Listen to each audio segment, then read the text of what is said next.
Hello, this is Jamey with Stonemaier Games. I'm a little bit off camera here because I am doing an unboxing of Wingspan, the new game from Stonemaier Games and designer Elizabeth Hargrave. Now, I am not an unboxing guy. I use a web camera for my videos, and so I have tilted it downward towards my desk so I can do this unboxing. But I can assure you that on January 2nd, when we start accepting orders for Wingspan, there will also be a number of reviewers who are going to come out with their podcast thoughts, their video thoughts, and their written thoughts about the game. So they will show you the game in a much more professional way than I am showing you right now. All right, let's get into Wingspan. I've already opened the box. This is my advanced copy. I've played with it a number of times.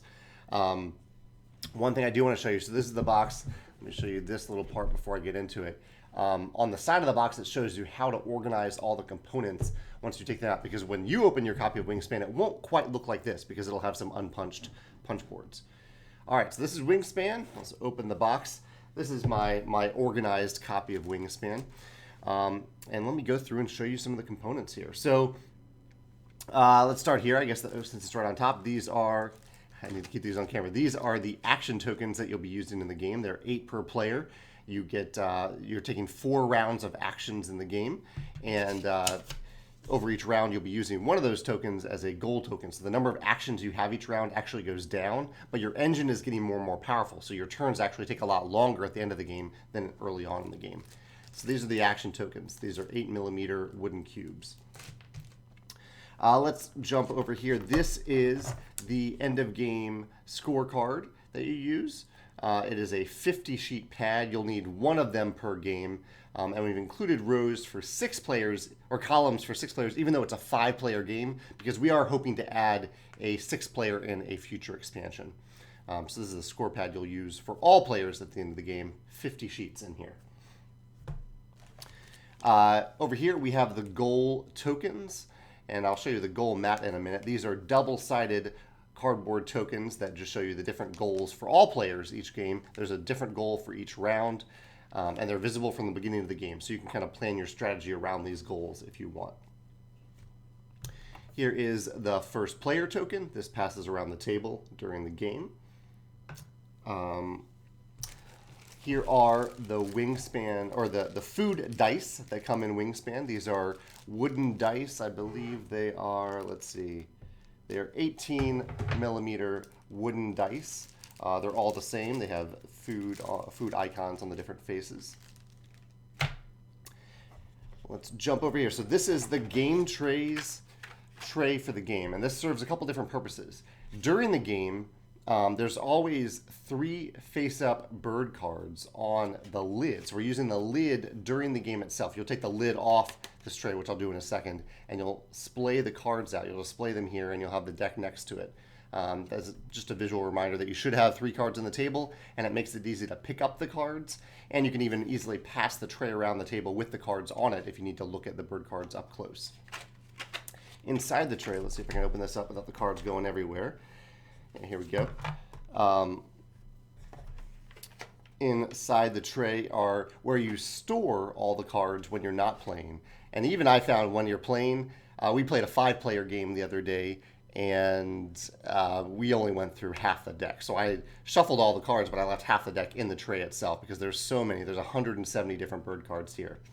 The tray, as you can see, the cards do have plenty of room to be sleeved in here. But if you do sleeve these cards, because these containers are already full, if you sleeve the cards, you'll probably want to put the rest of the cards, these are the bonus cards and the automa cards, you probably just want to keep them in a plastic bag.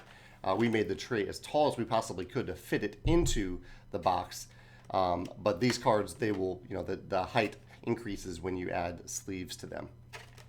So these are the bird cards in the game trays tray, along with the bonus cards and the automa cards for solo play. Here is the goal mat that I mentioned earlier. Each game you'll either select the green side or the blue side. The blue side is a little friendlier, but the green side provides more player interaction, gives you a reason to look out for what the other players are doing. We suggest this for most games, and maybe this one for new players and the first time you play. So there are, as you can see, there are 4 of these plastic resource containers that you might recognize. You've probably seen them in Scythe. We have 4 of them in the game. These are used both for storage, and when you're ready to play, you just open them up and you can pass them around the table. We included 4 because I thought they were going to fit over here, but they don't. But actually, one of them, there's room to put the other one here, as you saw in the unboxing. 2 of these include all the egg tokens in the game. So these are plastic miniature egg tokens. I don't know if you can see it, but they have flat bottoms, so they lay flat, but they still have an egg shape. And there are 5 different colors. The colors don't mean anything other than it's prettier than if we included 75 of the same color. So instead we have 5 different colors, 15 of each of the 5 colors. Did I say, yeah, I think I said that right. 75 total eggs, 5 colors, 15 of each. So there's 2 of those. And then over here you have the food tokens in the game. These are cardboard food tokens, 5 different types of food, a total of 103 food tokens, I believe. And they also go in these nice plastic containers for you to pass around the table and leave around the table and for storage. A lot of people have asked if we're going to offer like premium versions of these tokens. We have no plans of doing that, but there are plenty of third-party companies like Top Shelf Gamer and MapleSource who may do that, may create nice tokens for these. Over here we have the Birdfeeder dice tower. So it's a 2-part tower designed by Tower Rex. There's a tray down here and then the tower itself. You can see that you can toss the dice in the back here. And the way this works is that during the game, the dice, when you're gaining food in the game, the dice that are in the tray at any given time are the dice that you can, or the food that you can pick from. And when you either run out of dice or when all the dice are the same face in the tray, that's when you have the chance to re-roll the dice. You toss them back in the tower back there to re-roll the dice and put them back in the tray. The tower itself stays together really well. The tray is a little loose. You might want to add some glue to it. And also, some people have asked, like, do they really need the tower? And no, the tower you don't really need. You can just roll the dice in the tray if you want. It looks like wood, but this is cardboard. Tower Rex, the company that designed this tray, will be coming out with a special wood version that you can order from their Etsy store. Finally, down here we have a couple different components. We have the player mats. So there are 5 of these player mats. Let's see if I can open this on camera. Here we go. A little upside down. But so they're designed, illustrated by Beth Sobel to look kind of like a field guide, a sketch pad.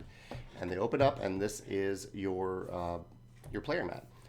It lays flat on the table. It's sturdy cardboard. Should hold up for a very long time. And there are 5 of these. You can see all 5 of them there. 5-player game. Finally, here at the bottom, we have the rule books. So there's the main rule book. Here is the appendix. And here is the Automa rule book for solo play.